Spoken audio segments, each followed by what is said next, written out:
J'étais encore en chemin quand j'étais en train de passer dans le quartier 5-8, pour ceux qui connaissent mon chemin. Le quartier de l'hôpital, 5-8, au niveau du parquet. J'ai trouvé qu'il y avait une mini-campagne. Et lui, le frère Félix, je ne le connaissais pas encore, il était en train de chanter le rythme. Un temps, j'ai passé avec mon ami Céline Mombo, qui peut confirmer ce que je dis. Nous l'avons entendu chanter, et moi, j'étais touché de qui chante comme ça. Sa façon de chanter me touche. Je me rappelle que j'ai fait les sacrifices d'arriver sur le podium là où il chantait. On ne s'était jamais connus. J'ai donné l'offrande. Pendant ce temps, lui était au sec et moi j'avais fait l'éruption. C'est pendant le temps où je vous ai dit que j'ai comme mon père spirituel, tout ça, j'ai été dans une autre église en dehors de la communauté, c'est l'église Révélation. J'ai dirigé un quartier, une cellule, nous étions ensuite. J'ai donné l'offrande et c'est pendant ce temps-là que j'avais fait dans mon cœur un vœu à Dieu que j'ai beaucoup aimé cette grâce. Quand Dieu va me bénir, je soutiendrai ça. Je ne savais pas comment ça allait arriver jusqu'à ce que moi je suis allé à Kinshasa, lui est resté, on ne se connaissait pas, on ne se parlait pas. Et puis après un moment, lui est venu à Kinshasa. Dans le prophète Promesse Kalombo, donc, pour m'en aller à Kaizalaka, donc accomplissement, il y a 15 ans. Donc, il fallait qu'il y ait ça là qui a créé un zéla morobo, on a zéla un prophète Promesse, pour qu'il y ait un cadeau pour ça. On a qui s'est mis, mais c'est un cadeau qui et aussi, parce que tous ensemble, la prophète Promesse, qu'on a vraiment des mystères. On s'est vu, on s'est dit qu'on s'aimait beaucoup. Il n'y avait pas de moyens pour que j'accomplisse le vœu. Jusqu'à ce que quand les moyens sont venus, j'ai accompli mon vœu. J'aime beaucoup sa grâce plus que quiconque. Parce que moi, je n'ai pas seulement aimé sa grâce. Je lui ai dit que, parce que quand il chante, je ne sais pas ce que je sens. Moi, je sais, c'est moi qui lui ai cherché. Vous avez posé cette question-là, qui a rejoint l'autre, où il n'y avait pas de courant. Lui faisait sa carrière solo, il chantait seul, il faisait la carrière solo. Moi, pendant ce temps, je ne chantais plus. Donc vous êtes maintenant retrouvés à Kinshasa. Nous nous sommes retrouvés à Kinshasa, lui continuait toujours à chanter. Pendant ce temps, moi j'ai dit ici que je m'étais accroché du côté de la parole, il ne chantait plus. Quand Dieu m'a rappelé, il m'a recommandé de recommencer à chanter dans le cadre de l'intercession. J'ai dit que nous chantions à la montagne, quand nous sommes à la montagne à Kinshasa, c'est avec nous. Quand nous sommes à Kinshasa, c'est avec le berger. Donc j'ai déjà donné tous les détails sur comment ça a commencé, l'Enga et tout. Et maintenant, je me suis vu déjà en ça. Lui était toujours en train, il faisait la carrière solo. Il chantait beaucoup. Je vois que vous en parlerez lui-même, vous en parlerez lui-même. Au Béni. Ils sont tous là qui, notre groupe, la sœur Madoka et Otobanda Boye Manaï Soussou. Abandonné la musique. Tant on a yaka Kinshasa. Je ne savais pas que Linga Linga Madoka et Owana Alinga Linga Pele Soumakasi. Naïba Kite. Tant on a commis la Kinshasa. Tobanda ko sambela na sec de gloire. Chez le pasteur Lambert Kabelile. Nabanda ko sala musala na na zo brader na sali bradage après na poko na kiolala papa Cédric Ngoui mon ami Aïbsanga nazana prophète Promesse Kalombo tozo solanaï Aïbsanga bazana prière et papa Nazar na Kombe to ke de musambela on a tout profiter le quoi to banda ko sala prière na biso chaque mercredi to banda ko sala prière de Yagem Mkolwana to mibongisa tokenda kuna bazalaki na prière na cette ligne voilà bazalaki na jeune bazalaki internet kuna na ba prophète Tati papa Pasteur Albert Chimbalana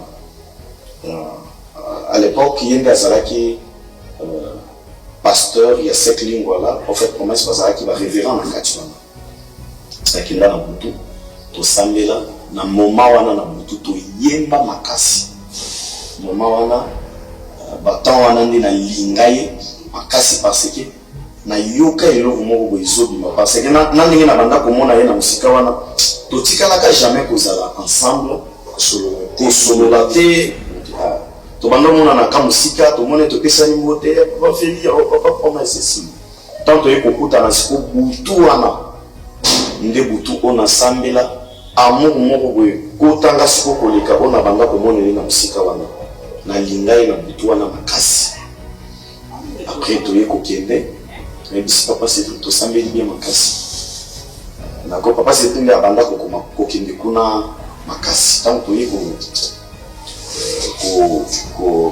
kutanga mokolo mosusu ayebisi ngai ifo tokende kuna toke kosambela na lingwala pierre eza kuna toke na butu tosambeli tant tosambeli na butu na kosambela wana prophète promesse nde abanda kodirige prière na kati ya komondere wana aye kotinda banzembo ya kala banzembo na biso ya koboa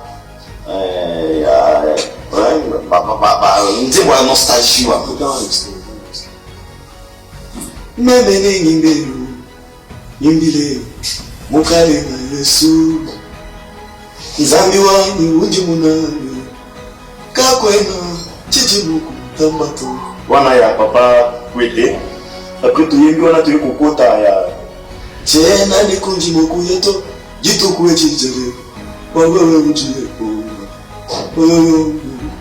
wakafuka julu nebulo ni maya menyewe ebetugo soga konchi azoka tsa mama azoka shabuku ezalaki na buto ezalaki somo na lela tokoti na louange toyembi makasi obanda kaka mokolo wana sikoyo nde naye kokangama parce que na butu wana oyo ebendanga lisusu ezalaki nini abanda kopesa moral na baintercesseur mpo basambela sikoyo ntango nakomaki na Kinshasa namonaki makambo moko boye bienza bubio bikokembio bien makambo neti yango te makambo ya nzambe ezosalema na ndenge moko na banda oluka sikoyo kosambela na biso tobanda kosambela na intercession nazoyoka ngo te nazosantila ngo kaka mokolo wana sikoyo ntango azopesa moral na baintercesseur azobimisa sagesse sikoyo ozomona age na makambo azobimisa eza sikoyo ya bapapa mikolo bao bakola deja na mambo ya nzambe wana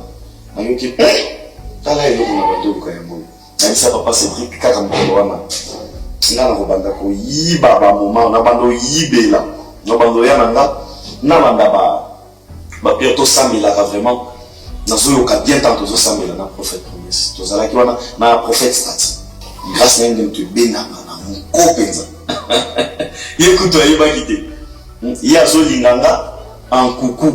Et je disais beaucoup ta grâce, il faut que nous soyons dedans. Parce que nous étions déjà dedans dans les montagnes, on priait, quand on prie, on chante. Nous avons un système où on peut être à la montagne. Pendant que nous sommes en train de chanter, il y a des inspirations.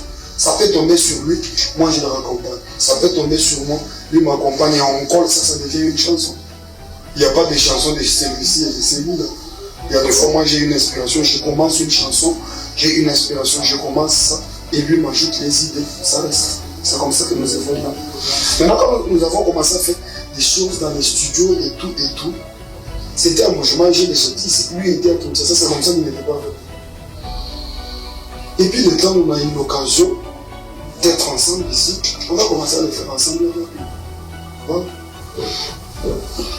Moi, je l'ai cherché parce que j'avais senti que sa grâce avait quelque chose à ajouter dans ce que je pouvais faire. Et vous avez vu que c'est la vérité. Bon, oui, c'est là que tu m'as dit, nga